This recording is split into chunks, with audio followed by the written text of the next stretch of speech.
ಆಕೆಯನ್ನು ಮದುವೆಯಾಗಬೇಕು ಎನ್ನುವ ಹಾಗೆ ಬಯಸಿದೆ. ಆದರೆ ಪುರುಷಾರ್ಥ ಚತುಷ್ಟಯಗಳಲ್ಲಿ ಕ್ರೋಧ ಇಲ್ಲ.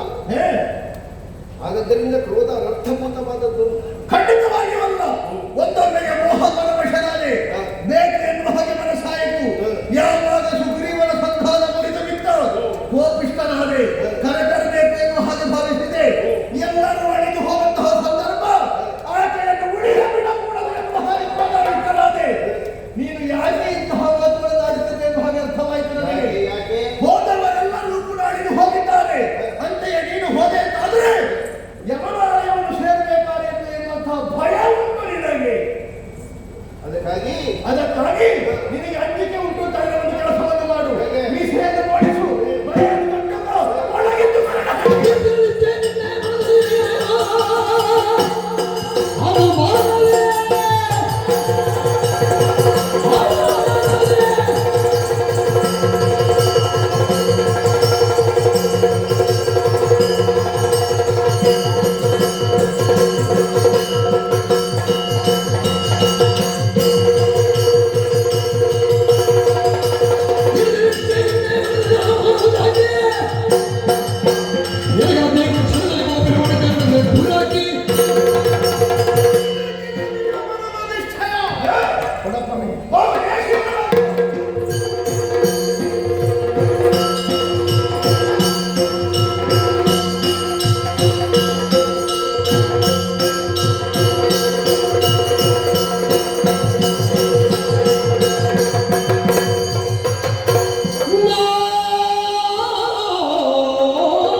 ಮಾತಂಗಿ ಮದಶಾಲಿನಿ ಕೊರಿಯಾ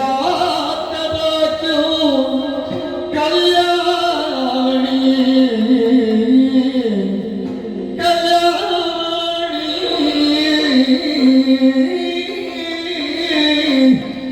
ಕದಂಬ ವನವಾಸಿನಿ ಗೆಲುತ ನೋಡಿದನು ಪಾಡಿದನು ಜಯ ಜಯ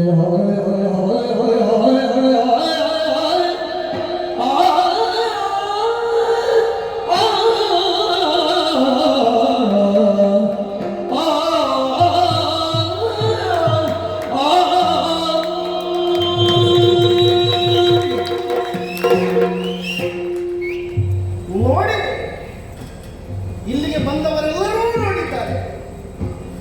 ಅವರ ಹಾಗೆ ನಾನು ನೋಡಿದ್ದೆ, ಹಾಗೆ ನೋಡಿದ್ದಾರೆ. ಕದಂಬವಾಸಿನಿಯಾಗಿ ಕಲ್ಯಾಣಿಯಾಗಿ ಲೋಕದ ಕಲ್ಯಾಣವನ್ನು ಮಾಡಬಹುದಾದಂತಹ ಸುಧಾತ್ರೆಯಾಗಿ ನನ್ನ ಕಣ್ಣಿಗೆ ಕಾಣಿಸ್ತಾ ಇದ್ದಾರೆ. ಬೆಟ್ಟಲೋಪಾದಿಯಲ್ಲಿ ಬಿದ್ದಿರುವಂತಹ ರಕ್ಕಸರ ಹೆಣದ ರಾಶಿಯನ್ನು ನೋಡಿದಾಗ ಈ ಮಾರಣ ಹೋಮಕ್ಕೆ ಇವಳೇ ಕಾರಣ ಅಂತ ತಿಳಿದರೂ ಅವಳ ಭಾವ ನಮಗೆ ಹಾಗೊಂದು ಪ್ರಚೋದನೆಯನ್ನು ಕೊಡುತ್ತಲೇ ಇಲ್ಲ. ಕೊಂದಿರಬಹುದು, ಆದರೆ ತಾನು ಕೊಂದಿದ್ದೇನೆ, ಬರುವವನ್ನೆಲ್ಲ ಮುಗಿಸುವುದಕ್ಕಾಗಿ ಹತಬದ್ಧರಾಗಿದ್ದೇನೆ ಎನ್ನುವ ವಿವಮಾನ ಇವಳ ಮುಖದಲ್ಲಿ ಕಾಣಿಸ್ತಾ ಇಲ್ಲ. ರವಿಚಂದ್ರನು ಏಕಕಾಲದಲ್ಲಿ ಉದಯಿಸಿದರು ಎನ್ನುವ ಹಾಗೆ ದಿವ್ಯ ಪ್ರಭೆ ಈ ಕ್ಷೇತ್ರ ನಮಗೆ ಹೊಸದಲ್ಲ. ಆದರೂ ಈಗ ನೋಡುವಾಗ ಅರ್ಥ ಆಗ್ತದೆ, ಅದು ಬ್ರಹ್ಮಕಲಶ ಆಗ್ತದೆ ಅಂತ.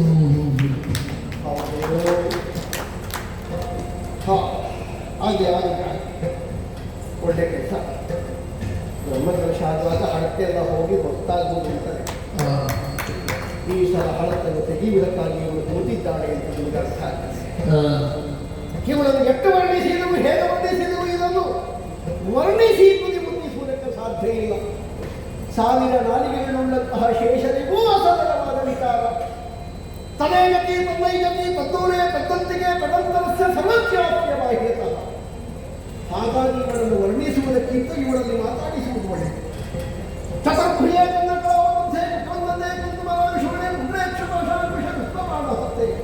ನಮಸ್ತೆ ಜಗದೇಶತೆ ಭವತ್ರೆ ನೀರಿಗೆ ಶುಂಭದಾನವ ಬಯಸಿದರಿ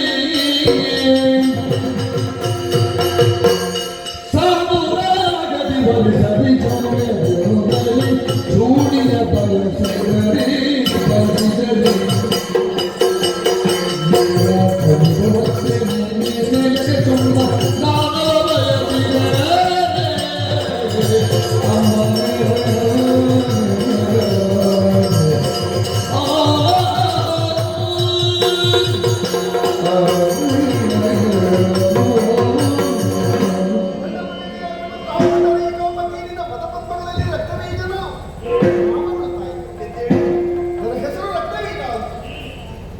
ನಿನ್ನ ಬರೋಣ ಶೋಣಿತಾಪುರದ ಮೂಲೆ ಮೂಲೆಗಳಲ್ಲಿಯೂ ಪ್ರಾರ್ಥನಿಸುತ್ತಾ ಇದೆ ತಾಯಿ.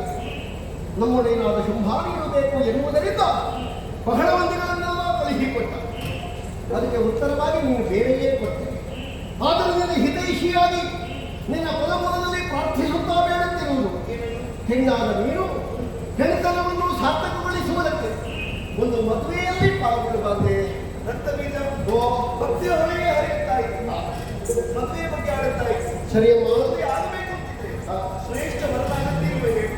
ಅಯ್ಯೋ, ರೂಪಜಿತ ಕಾಮ ಭೀಮ ಪರಾಕ್ರಮಿ ಸಂಗ್ರಾಮ ಸಿಂಹ ಲೋಕೋತ್ತರವಾದಂತಹ ಕೀರ್ತಿ ಗಳಿಸಿದವ ಗಂಡುಗಲಿ ಒಬ್ಬನೇ, ಮತ್ತೊಬ್ಬರ ಆ ಜಾಗಕ್ಕೆ ತಯಾರಾಗಲೇ ಇಲ್ಲ. ಶುಂಭನ ಬಗ್ಗೆ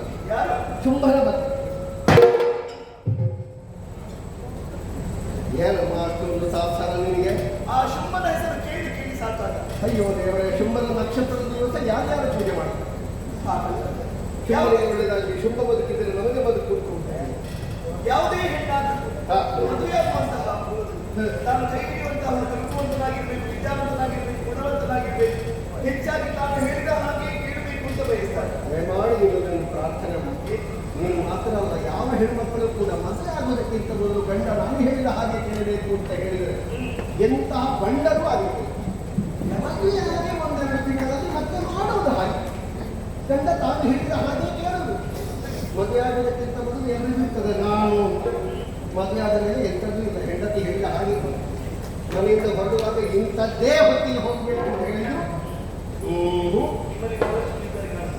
ಅಯ್ಯೋ, ನಾನು ಸೇರಿ ಸಂಸಾರಸ್ಥರೆಲ್ಲ ಹಾಗೆ ಸಂಸಾರ ಉಳಿಬೇಕಾ, ಹೊರಗೆ ಏಳಬೇಕಾದ್ರೆ ಮಾಡಿ, ಮನೆಯಲ್ಲಿ ಮಾತ್ರ ಹೆಂಡತಿಗೆ ಇಷ್ಟನಾಗಿ ನನ್ನ ಬದುಕಿಗೊಂದು ಆಧಾರ ಬೇಕು ಅಂತ ನಾನು ಬಯಸಿದ್ದೀನಿ. ಆಧಾರ ಬೇಕಲ್ಲ? ಆಧಾರ ಕಳೆದ ವರ್ಷ ಕೆಲವು ಮಂದಿಗೆಲ್ಲ ಮಾಡಿದ ತಾಯಿ, ಈ ವರ್ಷ ಆಧಾರ ನಮ್ಮ ಯಜಮಾನರಿಗೊಂದು ಆಧಾರ ಮಾಡಲಿಕ್ಕೆ ಕಷ್ಟ. ನನ್ನ ಮಾತಿನ ಮಾತ್ರ ಏನು ಅಂತ ಅರ್ಥ ಆಗಿ ಹೇಗೆ ಸುಗ್ರೀವನೇ ಸ್ಪಷ್ಟವಾಗಿ ಹೇಳಿದೆ.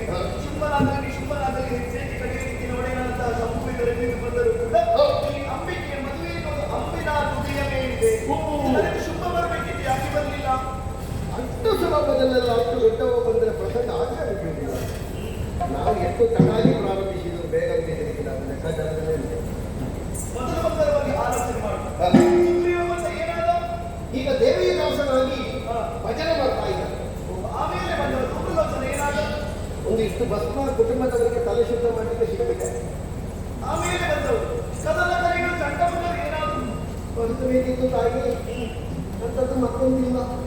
ಆದರೆ ಸತ್ತು ಸಾಯಿ ಅವರ ಸತ್ತದ್ದು ಒಳ್ಳೆದಾಯ್ತು ಅಂತ ಅಷ್ಟು ಕೋಪ ಇತ್ತು.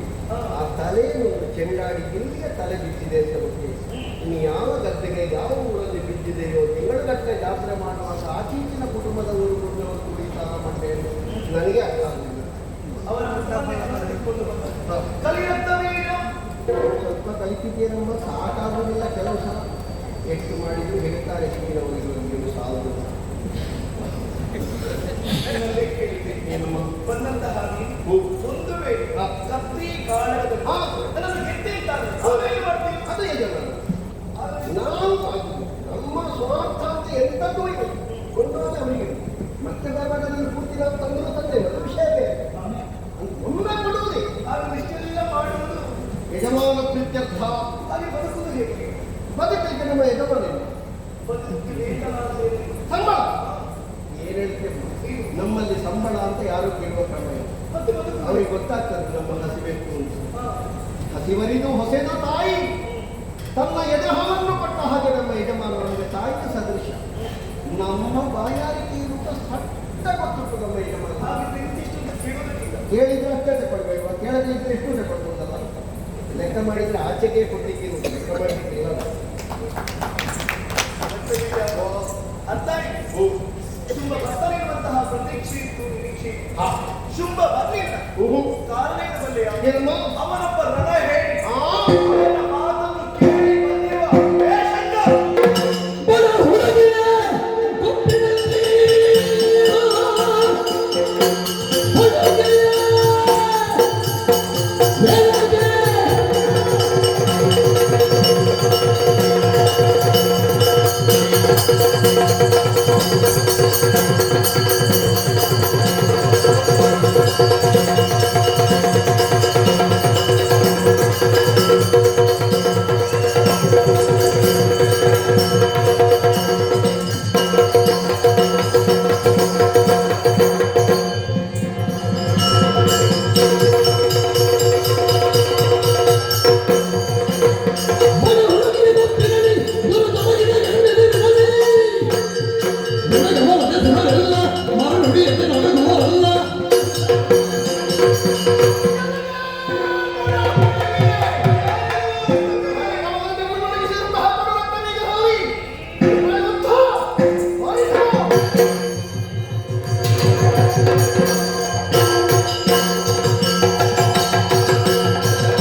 ರಾಮ